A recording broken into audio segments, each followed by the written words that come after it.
The year is 1986. Imagine a quiet suburban street on Halloween night. The air is crisp, filled with the lingering scent of burnt-out pumpkins and fallen leaves. Most of the houses have already gone dark. The porch lights are off, the jack-o'-lanterns have been blown out, and the candy bowls are empty. The evening's festivities are over, and the neighborhood is settled into an eerie silence, broken only by the rustle of wind through skeletal tree branches. On T Street, in a small, well-kept house, lived an elderly woman named Eleanor Watkins. Mrs. Watkins was a fixture in the community, known for her kindness and her love of holidays. Halloween was her favorite. Every year, without fail, her porch was the most decorated on the block. She'd spend weeks preparing, and her candy selection was legendary among the local children. She loved seeing their creative costumes and hearing their gleeful shouts of trick or treat. But tonight, like the rest of the neighborhood, she had turned off her porch light around 9 o'clock, signaling the end of the evening. She was now settled in her favorite armchair, a worn quilt over her lap, reading a book under a dim lamp. The house was quiet, the only sound the rhythmic ticking of a grandfather clock in the hall.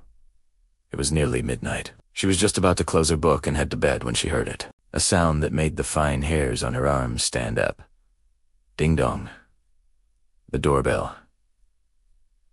It was impossible. No child would be out this late. The last of the trick-or-treaters had vanished hours ago. Her heart began to beat a little faster. Who could be at her door at this hour? Curiosity, mixed with a growing sense of unease, got the better of her. She put a book down, rose slowly from her chair, and made her way to the front door. She peered through the small peephole. Standing on her porch, bathed in the pale glow of the moonlight, was a single, small figure.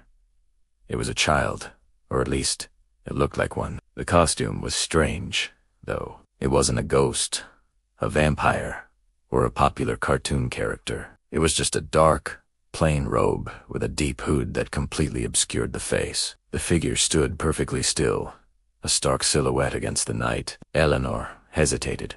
Every instinct told her something was wrong, but her kind nature took over. Perhaps it was a child who had gotten separated from their group, lost and scared. She unlocked the deadbolt, the click echoing loudly in the silent house, and opened the door just a crack, keeping the chain lock engaged. "Hello," she said, her voice a little shaky. "Aren't you out a bit late, little one?" The figure didn't respond. It didn't even seem to move.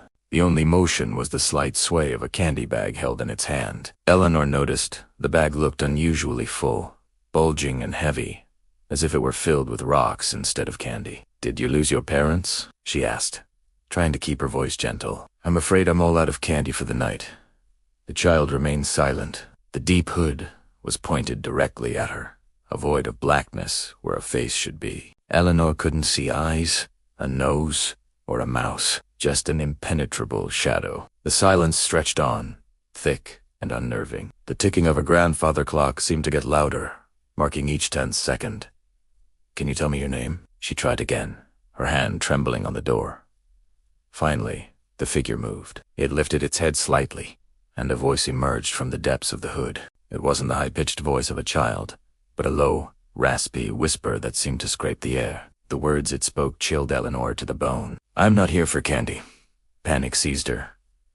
This was not a lost child. This was something else entirely. Without another word, she slammed the door shut, her heart hammering against her ribs. She fumbled with the deadbolt, her fingers clumsy with fear, and threw the lock. She backed away from the door, her eyes wide, listening. For a moment there was nothing but the sound of her own ragged breathing.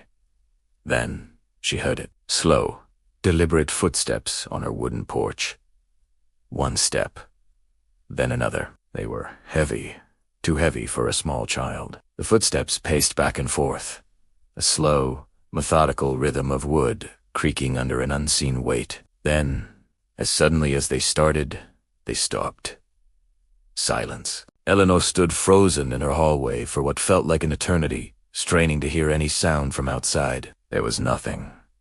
Just the wind and the ticking clock. She didn't sleep that night. She sat in her armchair, wrapped in her quilt, staring at the front door until the first rays of dawn broke through the windows. The next morning, The quiet suburban street was shattered by the flashing lights of police cars and the wail of sirens. They weren't at Eleanor's house, but at her next-door neighbors, the Millers. The news spread through the neighborhood like wildfire.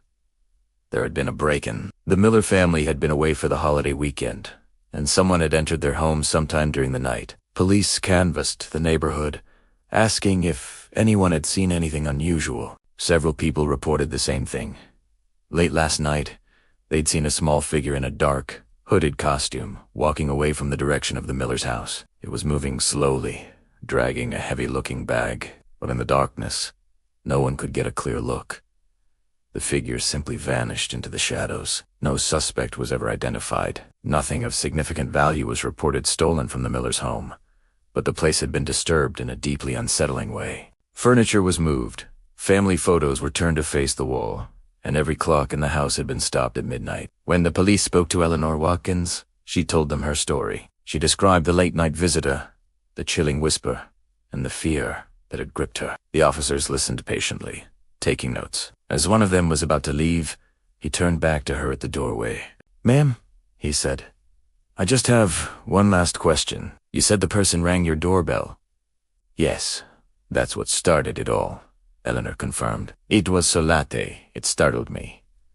The officer gave her a puzzled look. He knelt down, pointing to the base of the doorframe where the doorbell wiring was. "That's strange," he said, looking back up at her. "Because according to our check, your doorbell has been disconnected. The wires have been cut. It looks like it hasn't worked in years." Eleanor stared at him, the color draining from her face. She looked from the officer to the severed wires, then back to the memory of the sound that had pierced the silence of her home. The ding-dong.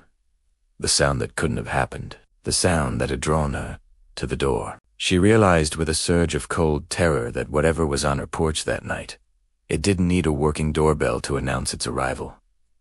It wanted to be let in, and it's still out there, somewhere, waiting for the next Halloween night. Thank you for watching. If you enjoyed this story, don't forget to like, subscribe, and hit that notification bell so you don't miss our next dive into the darkness. Stay safe.